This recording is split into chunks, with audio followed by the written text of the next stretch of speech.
India കണ്ട ഏറ്റവും വലിയ ഹിന്ദു, ഏറ്റവും മഹാനായ ഹിന്ദു, ഇന്ത്യ കണ്ട ഏറ്റവും വലിയ മതേതരവാദിയും ഗാന്ധിജി. ഏറ്റവും വലിയ ഹിന്ദു തന്നെ ഏറ്റവും വലിയ മതേതരവാദിയായതാണ് ഇന്ത്യയുടെ വിജയവും ഗാന്ധിജിയുടെ വിജയവും. നഥൂറാം ഗോഡ്സെ വെടിവെക്കുമ്പോൾ ഗാന്ധിജിയുടെ ചുണ്ടിൽ നിന്ന് അവസാനം വന്നതും ശ്രീരാമന്റെ പേരാണ്. ഹേ റാം എന്ന് വിളിച്ചുകൊണ്ടാണ് ഗാന്ധിജി ബിർള മന്ദിരത്തിന്റെ മുറ്റത്ത് വീണ് പടഞ്ഞ് ലോകത്തെ പല മഹാന്മാരും കൊല ചെയ്യപ്പെട്ട പോലെ ഗാന്ധിജിയും സ്വന്തം നാട്ടുകാരാൽ കൊല ചെയ്യപ്പെട്ടു. ഇന്ത്യ എന്ന അഭിമാനം ഗാന്ധിജിയുടെ നാട്. ഇന്ത്യ എന്താ പഠിപ്പിച്ചത്? ലോകത്തെ നന്മ പഠിപ്പിച്ചു, ധർമ്മബോധം പഠിപ്പിച്ചു, ജീവിതത്തിൽ സൂക്ഷ്മത വേണമെന്ന് പഠിപ്പിച്ചു. അച്ഛൻ മരിക്കുന്നത് വരെ ഗാന്ധിജി അച്ഛനെ ശുശ്രൂഷിച്ചു. അച്ഛൻ്റെ അന്ത്യവേളയിൽ ശയ്യക്കടുത്തുണ്ടായിരുന്നു മോഹൻദാസ്. പക്ഷേ ഇടക്ക് ഭാര്യയുടെ അടുത്ത് പോയിട്ട് ശയിക്കണമെന്ന് ഗാന്ധിജിക്ക് തോന്നി. കുറേ ദിവസമായിരുന്നു ഗാന്ധിജി ഭാര്യയെ കണ്ടിട്ട്. ഭാര്യയുടെ കൂടെ ഗാന്ധിജി പോയിട്ട് അല്പസമയം വിശ്രമിച്ചു. ആ സമയത്ത് ഗാന്ധിജിയുടെ അച്ഛൻ മരണപ്പെട്ടു പോയി. അത് ഗാന്ധിജിയുടെ മനസ്സിൽ വലിയ ഖേദമുണ്ടാക്കി. ഭാര്യയുടെ കൂടെ പോയി കിടന്നു. അച്ഛൻ മരിക്കുമ്പോൾ അച്ഛൻ്റെ അടുത്തുണ്ടായില്ല. അന്ന് മുതൽ ഗാന്ധിജി ബ്രഹ്മചര്യം പ്രഖ്യാപിച്ചു. എല്ലാവിധ വൈവാഹികവും ലൈംഗികവുമായ കാര്യങ്ങളിൽ നിന്ന് ഞാനിത് അകലുന്നുവെന്ന് ഗാന്ധിജി പ്രഖ്യാപിച്ചു. പിന്നെ ഗാന്ധിജി എടുത്ത പല നടപടികളും ചിലർക്കൊന്നും ദഹിച്ചില്ല. ദഹിക്കട്ടെ, ദഹിക്കാതിരിക്കട്ടെ, അത് ഉന്നതന്മാർക്ക് മാത്രമേ മനസ്സിലാവൂ. തന്റെ ബ്രഹ്മചര്യ പൂർണ്ണമാണോ എന്ന് സ്വയം ഗാന്ധിജി പലപ്പോഴും പരിശോധിച്ചു. അത്ര വലിയ ഉന്നതമായ ആത്മീയതയിലായിരുന്നു ഗാന്ധിജി. ഇന്ത്യ കണ്ട ഏറ്റവും വലിയ ഹിന്ദു, ഏറ്റവും മഹാനായ ഹിന്ദു, ഇന്ത്യ കണ്ട ഏറ്റവും വലിയ മതേതരവാദിയും ഗാന്ധിജി. ഏറ്റവും വലിയ ഹിന്ദു തന്നെ ഏറ്റവും വലിയ മതേതരവാദിയായതാണ് ഇന്ത്യയുടെ വിജയവും ഗാന്ധിജിയുടെ വിജയവും. നഥൂറാം ഗോഡ്സെ വെടിവെക്കുമ്പോൾ ഗാന്ധിജിയുടെ ചുണ്ടിൽ നിന്ന് അവസാനം വന്നതും ശ്രീരാമന്റെ പേരാണ്. ഹേ റാം എന്ന് വിളിച്ചുകൊണ്ടാണ് ഗാന്ധിജി ബിർള മന്ദിരത്തിന്റെ മുറ്റത്ത് വീണ് പടഞ്ഞ് ലോകത്തെ പല മഹാന്മാരും കൊല ചെയ്യപ്പെട്ട പോലെ ഗാന്ധിജിയും സ്വന്തം നാട്ടുകാരാൽ കൊല ചെയ്യപ്പെട്ടു. ആ കൊന്നതൊരു മുസൽമാനാകാതിരിക്കട്ടെ എന്ന് ജവഹർലാൽ നെഹ്റു അടക്കമുള്ള ദേശീയ നേതാക്കൾ അപ്പത്തന്നെ പറഞ്ഞു. ഇന്ത്യയുടെ ഭാഗ്യം അതൊരു മുസ്ലിമായില്ല, ഗാന്ധിജിയുടെയും ഭാഗ്യം. ഗാന്ധിജിയെ ഒരാൾക്കും വധിക്കാൻ കഴിയില്ലായിരുന്നു. അത്ര വലിയ മനുഷ്യസ്നേഹിയും അത്ര വലിയ ദയാലുവും ആധുനിക ലോകം കണ്ട അതിൻ്റെ ഏറ്റവും മഹാനായ പുത്രനുമായിരുന്നു ഗാന്ധിജി. രണ്ട് ഉദാഹരണങ്ങൾ ഇന്ത്യൻ സ്വാതന്ത്ര്യ സമരത്തിലുണ്ട്. ഗാന്ധിജി ശ്രീരാമന്റെ പേര് പറഞ്ഞ് തൻ്റെ ജീവിതം അവസാനിപ്പിച്ചു. മുഹമ്മദ് അബ്ദുറഹ്മാൻ സാഹിബ്, സ്വാതന്ത്ര്യ സമരത്തിൽ അണിചേർന്ന മുഹമ്മദ് അബ്ദുറഹ്മാൻ സാഹിബ് അവസാനമായി കൊടിയത്തൂരിൽ പ്രസംഗിച്ച് മണാശ്ശേരിയിലേക്ക് നടന്നു പോകുമ്പോൾ വഴിവക്കെ അദ്ദേഹം വീണു പോവാണ്. വീണു പോകുമ്പോൾ അദ്ദേഹത്തെ ചെന്ന് ആളുകൾ താങ്ങി അദ്ദേഹത്തിന്റെ പിന്നാലെ നടന്നിരുന്നത്. അള്ളാഹുവിന്റെ പേര് 3 തവണ പറഞ്ഞുകൊണ്ടാണ് അബ്ദുറഹ്മാൻ സാഹിബ് ഈ ലോകത്തോട് ഇവിടെ പറയുന്നത്. അന്ന് രാവിലെ അദ്ദേഹത്തെ കൂട്ടിക്കൊണ്ടാകാൻ വേണ്ടി കാറ് വന്നപ്പോൾ മയ്യത്ത് കൊണ്ടുപോകാൻ പറ്റിയ കാറാണ് എന്ന് അബ്ദുറഹ്മാൻ സാഹിബ് പറഞ്ഞു. അന്ന് രാവിലെ അദ്ദേഹത്തിന് യാതൊരു സുഖപ്പെട്ടുണ്ടായിരുന്നില്ല. അദ്ദേഹം പൂർണ്ണമായും ആരോഗ്യവാനായിരുന്നു. നല്ല കാറ് മയ്യത്ത് കൊണ്ടുപോകാൻ പറ്റുമല്ലോ എന്ന് പറഞ്ഞു അദ്ദേഹം. ആ കാറിൽ അദ്ദേഹത്തിന്റെ മയ്യത്ത് മണാശ്ശേരിയിൽ നിന്ന് കോഴിക്കോട്ടേക്ക് കൊണ്ടുവന്നു. അപ്പൊ ഇന്ത്യയുടെ സ്വാതന്ത്ര്യത്തിന് വേണ്ടി അണിചേർന്ന ഗാന്ധിജിയുടെ ചുണ്ടിലെ ഒടുക്കത്തെ മന്ത്രം, അബ്ദുറഹ്മാൻ സാഹിബിന്റെ ചുണ്ടിലെ ഒടുക്കത്തെ മന്ത്രം ഇന്ത്യൻ മതേതരത്വം എന്താണ് എന്ന് പഠിപ്പിക്കുന്നു. അത് മതത്തിന്റെ തിരസ്കാരമല്ല, എല്ലാ മതങ്ങളെയും ബഹുമാനിക്കലും ഉൾക്കൊള്ളലും സഹിഷ്ണുതയും സഹവർത്തിത്വവുമാണ് എന്ന് ഇന്ത്യൻ സെക്യുലാരിസം പഠിപ്പിച്ചു.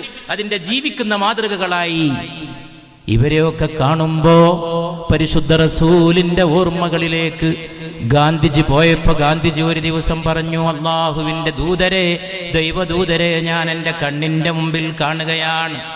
I see the picture of the prophet fasting and praying before my eyes. നോമ്പെടുത്ത് പ്രാർത്ഥിക്കുന്ന പരിശുദ്ധ പ്രവാചകന്റെ രൂപം ഞാൻ എൻ്റെ കണ്ണിന്റെ മുമ്പിൽ കാണുന്നു എന്ന് ഗാന്ധിജി എഴുതി വെച്ചു. ഞാൻ പഠിച്ചു, ഞാൻ വായിച്ചു എന്നല്ല. I see the picture of the prophet fasting and praying before my eyes. എൻ്റെ കണ്ണിന്റെ മുമ്പിൽ ഞാൻ കണ്ടുകൊണ്ടിരിക്കുന്നു. ഗാന്ധിജി എന്താ ഈ ലോകത്തിന് കൊടുത്ത ആയുധം? നോമ്പ്. ബ്രിട്ടീഷുകാരെ ഗാന്ധിജി മുട്ടുമടക്കിച്ചു നോമ്പ് നോറ്റിട്ട്.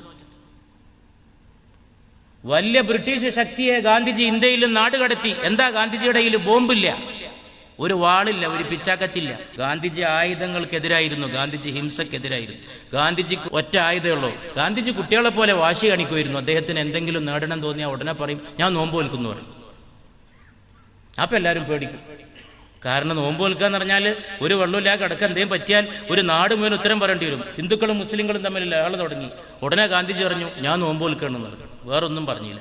നോമ്പ് നോറ്റങ്ങ് കിടന്നു. പരസ്യമായിട്ടാണ് കിടക്കുക.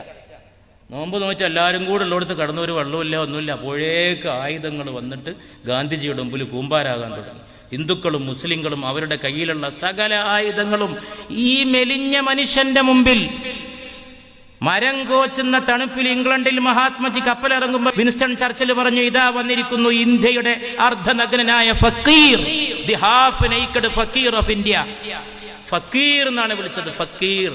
ആ ഫക്കീറിനെയാണ് ഇന്ത്യ ജനിപ്പിച്ചത്.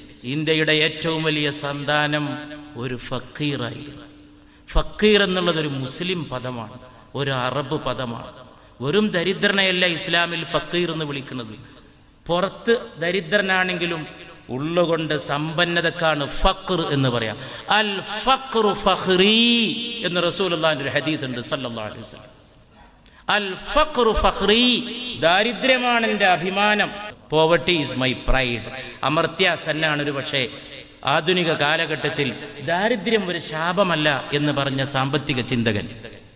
അതിനാണ് അമർത്യാസൻ നോബൽ പ്രൈസ് കൊടുത്തത്. ദാരിദ്ര്യത്തെ മോശമായിട്ട് കാണരുത്, ദാരിദ്ര്യം കൊണ്ട് സമ്പന്നത ഉണ്ടാക്കാം എന്നുള്ളതാണ് അമർത്യാസെന്നിന്റെ തീസീസ്.